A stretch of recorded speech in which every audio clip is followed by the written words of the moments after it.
때는 수라간 생각시들 사이에 팽팽한 긴장이 감돌던 어느 초겨울 저녁이었다. 며칠 전부터 이어져 온 경합의 분위기는 마치 차가운 강물처럼 무겁게 가라앉아 있었다.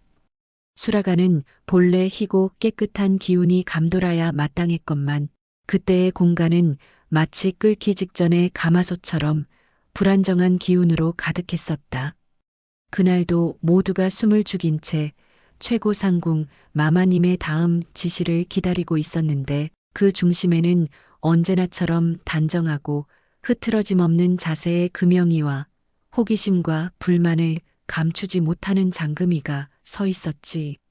사실 수라간의 어린 생각시들 사이에서는 최고상궁 마마님의 편애에 대한 불만이 본물처럼 터져 나오고 있었다. 최씨 집안의 혈통을 이어받은 금영이에게만 최고상궁의 눈길과 가르침이 쏠리고 있다는 소문이 파다했었고 모두는 그것이 불공평한 경쟁의 시작이라 여겼다. 실력으로 겨루어야 할 궁중에서 이미 가문과 혈통이라는 보이지 않는 무게가 승부를 기울이고 있었으니 어린 마음에 얼마나 억울하고 답답했겠는가. 장금이는 특히나 그 불의를 참지 못하는 성정이었기에 그날도 굳게 입을 다문 채 최고상궁 마마님과 금영이를 번갈아 바라보고 있었다. 마침내 최고상궁 마마님은 모두가 감명 깊게 보았다는 궁중 경합의 결과를 발표하려 했었지. 모두가 예상했듯 금영이의 우승을 공식화하려는 순간이었다. 그때였다. 그 팽팽한 침묵을 찢고 마치 조약돌처럼 단단한 소리가 울려 퍼졌었다.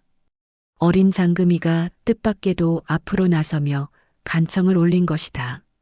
마마님, 소인에게 한 말씀 드릴 것을 윤허하여 주시옵소서. 최고상궁 마마님의 매서운 눈빛이 장금이에게 꽂혔고 주변의 생각시들은 놀라 숨도 제대로 쉬지 못했었지. 감히 최고상궁의 결정에 이의를 제기하다니 이는 보통의 용기가 아니면 불가능한 일이었다. 장금이는 당당하고 흔들림 없는 목소리로 간청을 이어갔었다. 그녀의 주장은 간결하면서도 정곡을 찔렀다. 모두가 보셨던 그 경합은 이미 금영이의 평소 실력을 마마님께서 알고 계셨기에 금영이에게 유리한 과제였습니다. 소인은 편애에 대한 불만을 없애기 위해서라도 과제를 바꾸어 주시기를 청하옵니다.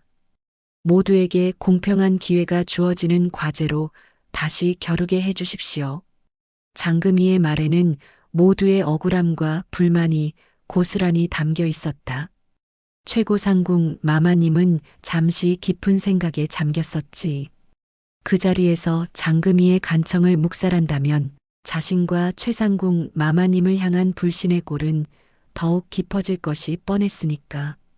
최고상궁은 이 어린 생각시의 당돌한 도전을 오히려 그동안 쌓인 불만을 일거에 해소할 수 있는 기회라 판단했던 것 같다. 그녀는 결국 장금의 간청을 받아들이기로 했었다. 좋다. 내 청을 받아들일 것이다. 그럼 내가 원하는 과제를 말해보아라. 장금이는 망설임 없이 모두가 생각시 초입부터 늘 해왔던 기초 중의 기초, 바로 작기우기를 새 과제로 제시했었다. 작기우기는 수라간 나인으로서 섬세한 손재주와 끈기를 시험하는 가장 기본이 되는 과제였다. 깨끗하게 손질된 잣을 바늘기보다 작은 구멍에 꿰는 일은 오랜 시간, 피나는 연습을 통해서만 숙달될 수 있는 고행과도 같은 일이었다. 작기우기가 새 과제로 정해지자 모두가 의아해했었다.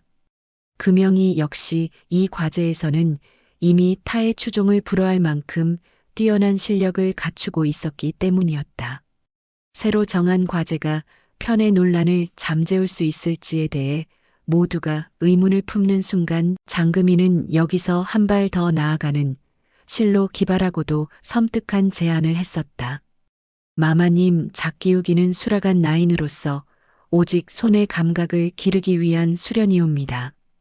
소인은 피나는 노력으로 손의 감각을 길렀는지 그저 눈에 보이는 것으로만 겨루었는지를 시험하고자 합니다. 청컨대 불을 끄고 겨루도록 명하여 주시옵소서. 불을 끄고 잣을 꿰다니. 그 말을 듣는 순간 수락 안에는 일순간 정적이 흘렀다. 주변의 잣과 바늘들이 빛을 잃고 어둠 속에 파묻힌다면 이는 오직 손끝의 감각과 머릿속에 각인된 잣과 바늘의 위치 그리고 움직임의 기억만으로 승부해야 하는 극한의 도전이었다. 이것이야말로 평소에 얼마나 정성과 몰입을 다해 수련했는지를 판가름하는 가장 공정한 시험대였다. 최고상궁 마마님은 장금이의 기발함에 놀라움을 금치 못하면서도 그 공정성에 수긍하지 않을 수 없었지. 마침내 최고상궁 마마님의 명이 떨어지고 수라간을 환하게 밝히던 모든 촛불과 등잔이 일제히 꺼졌었다.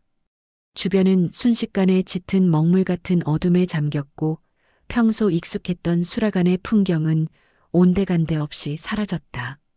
생각시들은 눈을 감으나 뜨나 매한가지인 어둠 속에서 오직 코를 찌르는 희미한 불씨, 냄새와 주변 동료들의 거친 숨소리만을 들을 수 있었다.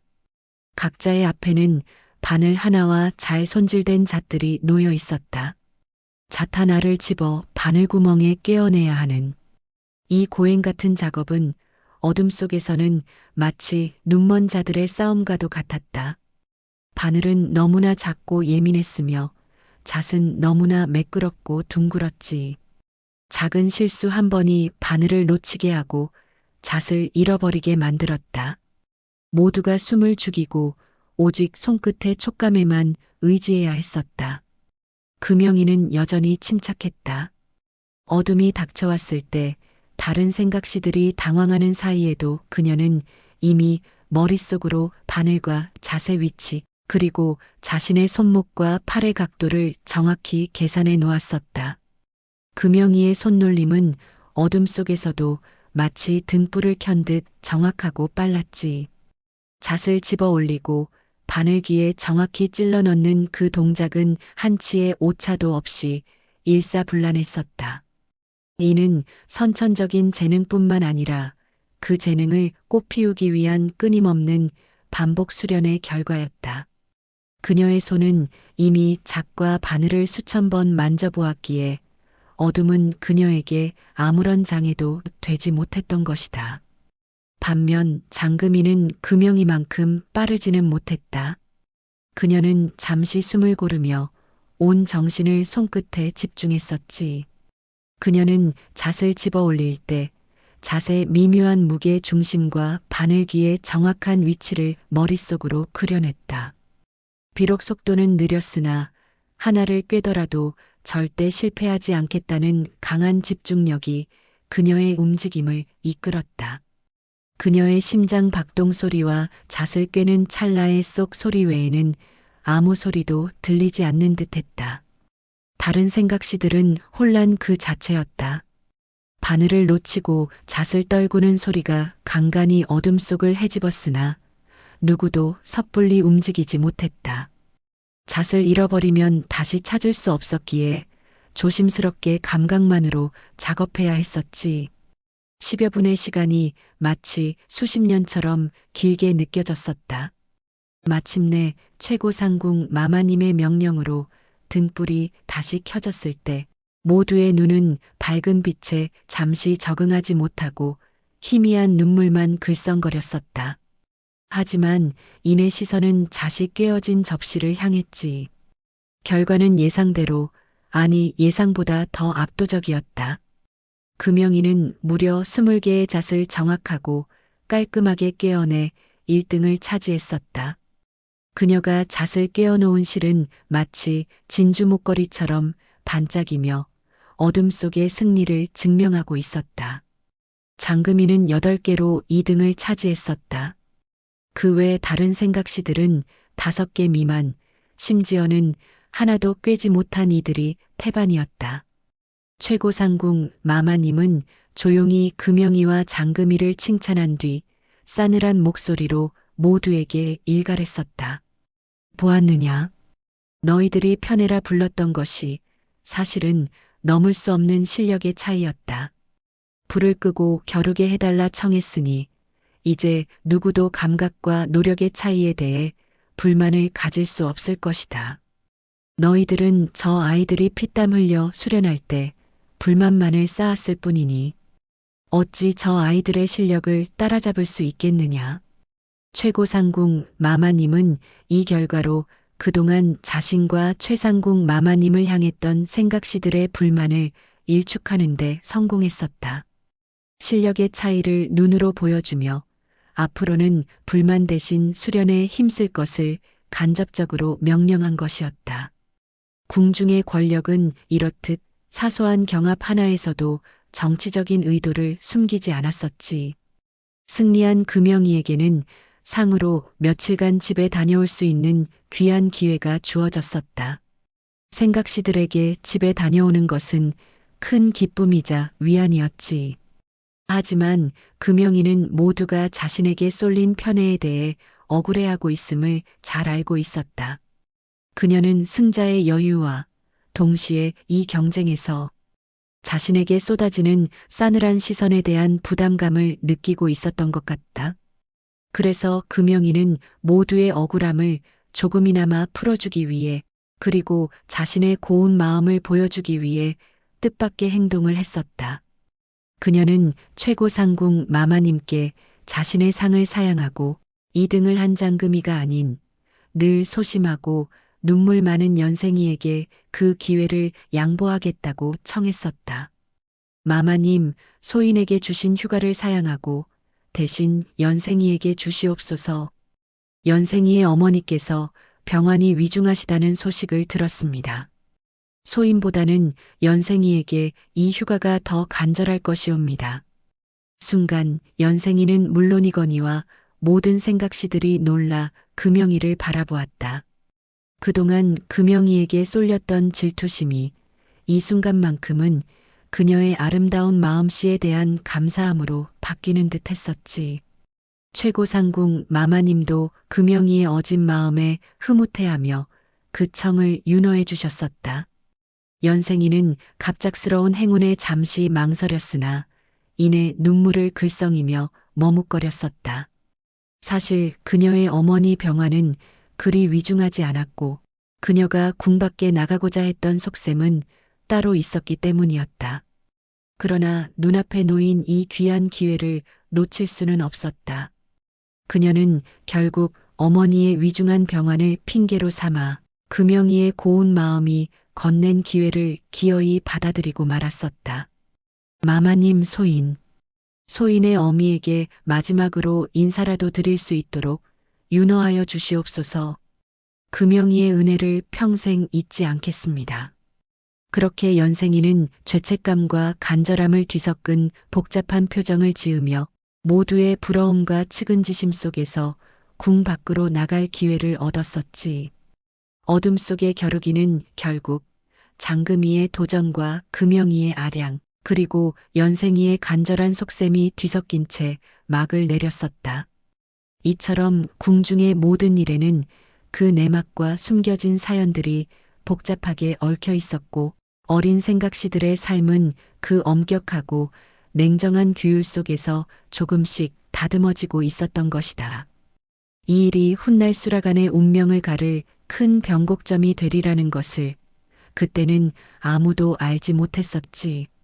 수라간은 중추절 연회를 앞두고 마치 거대한 전쟁터와 같은 비상한 긴장감에 휩싸여 있었다. 나인들의 숨소리조차 들리지 않을 만큼 조용했으나 그 침묵 속에는 수백 명을 먹여야 할 거대한 잔치 준비의 분주함과 완벽을 향한 열기가 가득했지. 궁중 잔치는 단순히 음식을 나르는 일이 아니었다. 임금님의 존엄과 나라의 풍요를 상징하는 의례였으므로 작은 실수 하나도 용납되지 않았다. 특히 임금님께 올릴 주상의 보양식 재료 선정은 수라간, 최고 책임자에게 주어진 가장 중대하고 엄숙한 임무였다. 그 중추절 연회의 중심에는 가장 귀하고 진귀하다는 식재료, 바로 곰발바닥이 있었다. 웅장은 예로부터 황제의 보양식으로 알려져 왔으며 그 맛이 뛰어나지만 무엇보다 그 희귀함 때문에 최고의 권위를 상징하는 재료로 취급되었었지. 그날 한상궁 마마님의 얼굴에는 평소와는 다른 깊은 근심과 결의가 서려 있었다. 주상께 올릴 웅장의 선정을 직접 책임지기 위해 한상궁 마마님은 새벽녘 궁궐 문이 열리자마자 비밀리에 궁 밖으로 나서셨다. 일반적인 식재료야 대전 창고를 통해 들어왔겠지만 이토록 귀하고 특별한 재료는 반드시 책임자가 직접 확인해야 하는 법이었지. 한상궁 마마님이 그림자처럼 조용히 궁을 나설 때 저만치 뒤에서는 작은 그림자 하나가 그녀를 몰래 뒤따르고 있었다. 바로 어린 장금이었다. 장금이는 작기우기 경합에서 최고상궁 마마님의 날카로운 지적을 받은 후 단순히 손재주를 넘어선 궁중의 깊은 지혜를 갈망하고 있었다. 그녀는 한상궁 마마님의 모든 행동 하나하나에서 깨달음을 얻고자 했고 이 비밀스러운 출궁이 무언가 대단한 가르침을 담고 있을 것이라 직감했었다. 장금이는 혹여나 들킬까 두려워 발소리조차 내지 않으며 한상궁 마마님의 뒤를 따랐다. 그들의 여정은 도성 외곽의 깊숙한 곳, 귀한 진상품들을 임시 보관하는 엄숙한 창고에 이르러서야 멈추었었다. 그곳은 어둠과 습기가 가득했으며 진기한 산의 진미들이 잠들어 있는 냉랭하고 무거운 공간이었다. 창고 안에는 이미 곰발바닥을 진상하기 위해 기다리고 있던 상궁과 나인들이 있었다. 그들은 한상궁 마마님을 보자마자 고개를 숙였고 최고상궁 마마님을 대하는 것만큼이나 극도의 긴장감을 내보였다. 잠시 후 붉은색 비단에 쌓인 두 점의 웅장이 조심스럽게 꺼내졌다. 곰발바닥은 거대하고 털이 깨끗하게 제거되어 있었으며 묵직하고 탐스러운 자태를 뽐냈다. 며칠 밤낮을 고생하여 산중 깊은 곳에서 사냥해 온 진귀한 재료임이 분명했다. 진상을 맡은 상궁은 자랑스러운 목소리로 재료의 우수성을 보고했었다. 마마님, 이것은 며칠 전 만주 사신단을 통해 어렵게 구해온 것입니다. 특히 이 두 점은 크기와 윤기가 매우 뛰어나 주상께 올리기에 부족함이 없을 것입니다. 장금이는 어둠 속에서 숨어 이 광경을 엿보았다. 그녀의 눈에는 그 웅장들이 흠잡을 데 없이 완벽해 보였다. 크기도 균형 잡혀 있었고 살집은 두툼했으며 겉면은 짙은 갈색의 윤기를 머금고 있었다.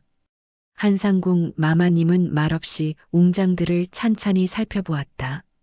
그녀는 웅장 하나하나를 손으로 들어 무게를 느끼고 살짝 눌러 탄력을 확인했으며 심지어 코를 가까이 대 미세한 냄새까지 맡았었지.